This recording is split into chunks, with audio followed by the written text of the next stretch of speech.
So for our second talk of the morning, we have James Sullivan from UC Berkeley, who's going to talk to us about computational cosmology, differentiable models, and surrogates. Great, thanks. So I'm really happy with whoever asked that last question. I would have planted it if I could have, because I'm going to talk a little bit about the cosmic microwave background and cosmology. Yeah, so I'm Jamie. I'm a fellow at UC Berkeley. And first, I just want to thank the CSGF for allowing me to kind of have the freedom to work on so many different aspects of this cosmological inference problem I'm going to be telling you about today. So let's get going. Yeah, so I'm going to talk a little bit about the background of what we're trying to do in computational cosmology, and then why there are computational challenges associated with performing cosmological inference, and then two sort of strategies that I've been involved with for making progress from two different angles on that inference problem. Okay. So this plot you'll see in a lot of cosmology talks, and I think the favorite way that I've heard it referred to is as the pizza that nobody ordered.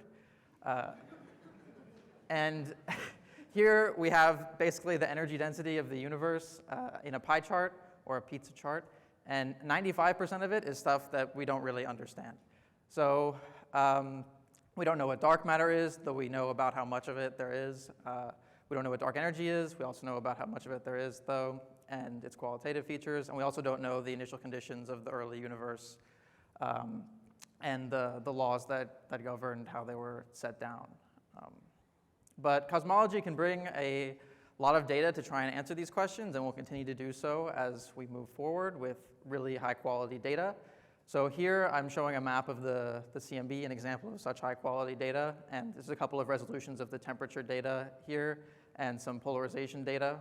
So what this is photons. It's a projection of photons coming towards us from all directions in space from the early universe, and their correlations and spatial distribution tell us about how much dark matter, how much gas, the expansion rate of the universe, that kind of thing. Okay, so how do we use this data? Well, we look at spatial statistics, which sort of measure the correlations I was just talking about. There's more correlation on certain scales. And, so I work specifically in large-scale structure, which deals with galaxy surveys, looking at, instead of the clustering of those temperature, hot and cold spots, the clustering of galaxies. So this is from the DESI survey, the Dark Energy Spectroscopic Instrument, which is led by Berkeley Lab. And these are all this is data of individual galaxies as you look farther away from us along these slices. And you can see as it's kind of sweeping, the clustering pattern kind of evolving in space, but you can see that there's certain holes and scales where there's more correlations and less correlations. And so we can use both the CMB and the distribution of galaxies to learn about fundamental cosmological parameters. And in particular, we learn about these things by solving a Bayesian inverse problem. We have some parameters, such as those things I said, the amount of dark matter or dark energy, and then we propagate them through a forward model from the beginning of the universe to today. And today we end up with some field of galaxies or some statistic that measures the clustering of the galaxies. And then we compare that to the data, the same statistic measured in the data in a posterior, and then we have to optimize and sample that posterior to get confidence intervals on those parameters. And that part is the really expensive part because the forward model is so expensive. So what is this forward model? I'll talk about it a little bit. We're only trying to simulate the whole universe. We start way at the beginning here at the left, and there's some period of inflation that carries the quantum initial conditions to cosmologically relevant scales. And after that, we have some period of the hot early universe where there's a photon baryon plasma. The photons are interacting with electrons, which interacts with protons, and this produces some tightly coupled oscillating fluid. When that fluid stops oscillating, you get the photons released from the CMB, so that's what this green stuff is. This is just another color version of that map I showed you before. And then you have to wait a really long time if the first stars and galaxies start to form. And you end up with some late time distribution of the galaxies, which is the data I was just showing you from the DESI survey.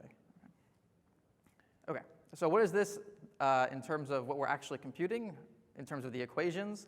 We have the initial conditions, we have some classical field theory, some analytic statements that push us through inflation here, and then we have to solve some, this should actually say ionization, reaction system for hydrogen and helium, and then we have to solve 10,000 coupled stiff ODEs to get the accurate cosmic microwave background photons.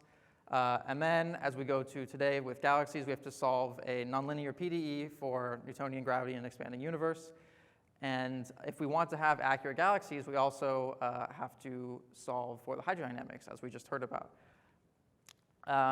And what does this mean in terms of compute time? Well, this first stuff basically comes for free. The ionization stuff is really fast, and then we start to run into trouble once we get to the CMB and the tightly coupled oscillating fluid, because there's 1 to 1,000 node seconds, and this maybe doesn't sound like a lot to people in this room, but it ends up being a problem for reasons I'll talk about in a bit, and is a bottleneck for a lot of applications. And then for an accurate PDE solve for gravity, you need a lot of time, 10,000 to a million node hours. These are order of magnitude estimates. And for hydro, you need another order of magnitude. And we actually give up on the hydro in cosmology. We just treat galaxies as their locations, and they're just, the details don't matter all that much to us, although they are very important to understand. And the big problem, and part of the reason that this relatively short thing for the stiff ODEs can be a problem, is that we need to run this of order millions of times in an MCMC chain to get the constraints on the cosmological parameters. And in a real analysis, you're going to want to try a bunch of different choices of your analysis, like different data cleaning strategies, and you need to do this multiple times. So what can we do about this? Two approaches to this that I'll talk about, and I'll try and go fast because I'm already taking a little bit too long, enjoying myself talking about this plot. We can use gradient-based methods, which requires differentiable or smart solvers. For example, for this ODE system, which I'm going to talk about in a second. And then we can also avoid evaluating the expensive posterior and get some sort of surrogate approximation of it, and then use that for inference and sort of train it, taking some sort of machine learning perspective. So I'll talk about both of those things. The first thing is the stiff solver for the Einstein-Boltzmann system. Einstein-Boltzmann system is something that we need to solve for in that timeline to have a good model for the CMB or for large-scale structure. And basically, it's shown what the things that are important for this system are in this cartoon here. We have the gravitational potential, or the metric, which couples to everything, and gravity dictates the dynamics there. There's some long gravitational timescale. But as I mentioned, there's also a coupling between the electron and photons, and this happens very, very fast, orders of magnitude faster, so you have a stiff problem because there's two very different timescales. And what a lot of analyses do in the big, for example, DOE collaboration instrument survey analyses is to take a less ambitious approach to the forward modeling and restrict themselves to scales where you can kind of get away with just doing this and not doing the full PDE solve I discussed before, or using some way to have a fitting function for that PDE solve. And in that case, this is the bottleneck for most applications, and we're running it millions of times. But we won't need to run it so many times if we can use a gradient-based optimizer or gradient-based sampling algorithm.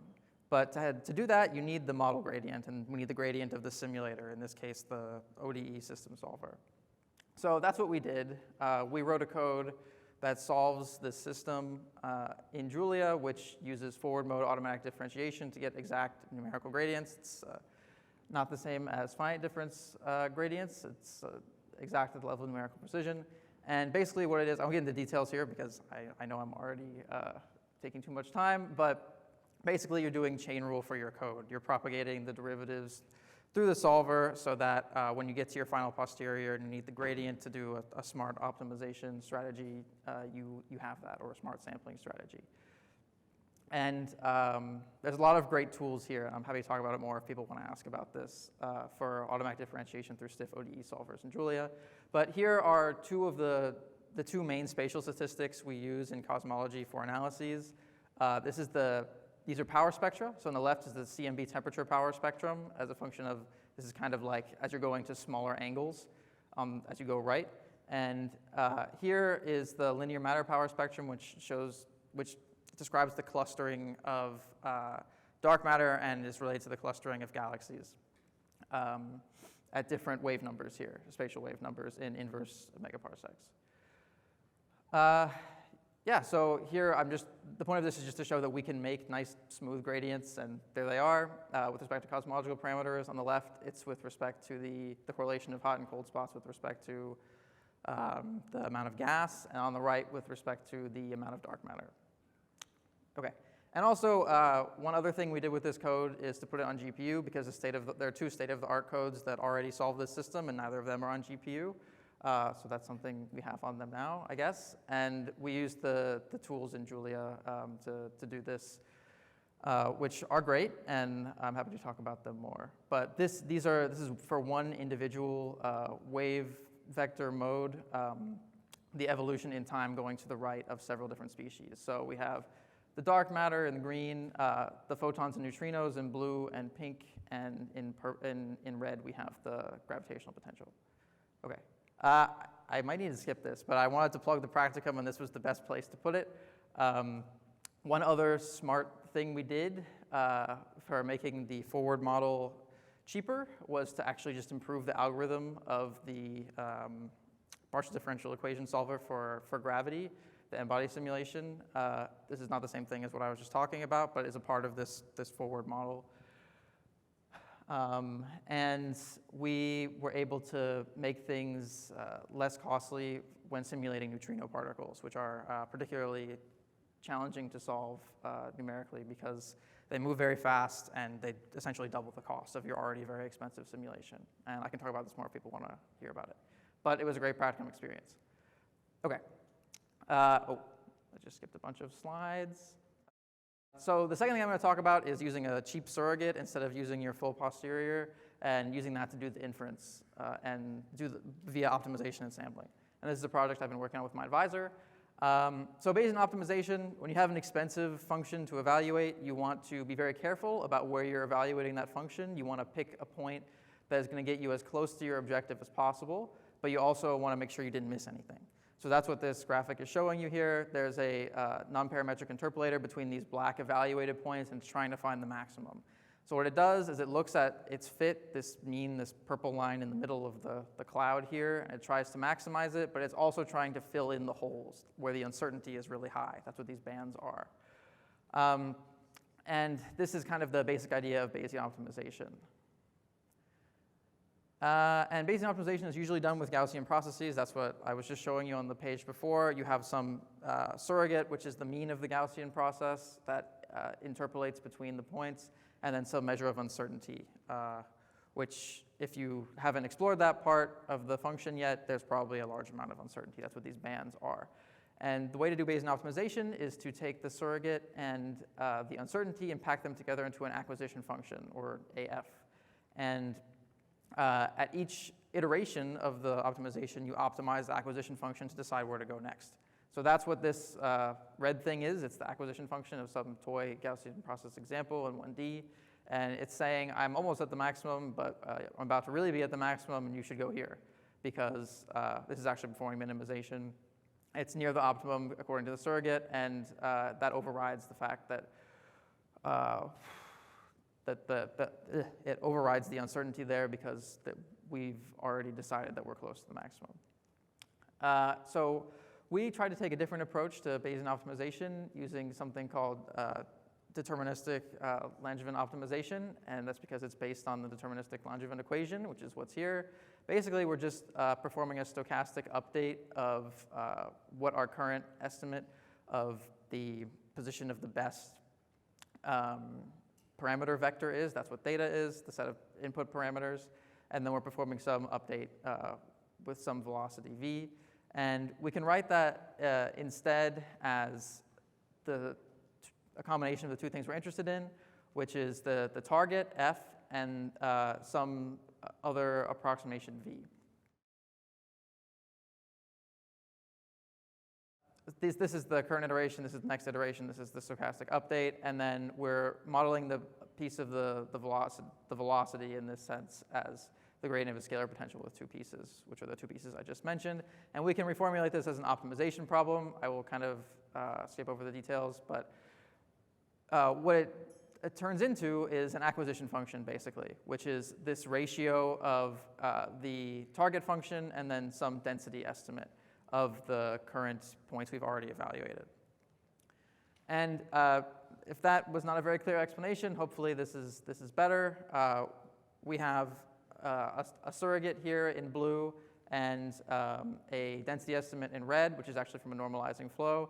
And the green is telling us where to go next here. And this is different from Gaussian process Bayesian optimization because we're not using the uncertainty prescribed by the Gaussian process. We have some normalizing flow estimate of the density instead for the uncertainty. And I'm out of time, so we do really well. And our line is the blue line. It's the best line. It's reaching the maximum the fastest. We win here too on this function in 10 dimensions. We also win here on a real problem in cosmology that models galaxy clustering. And we're working on something that's more ambitious. That's all the time I have. So.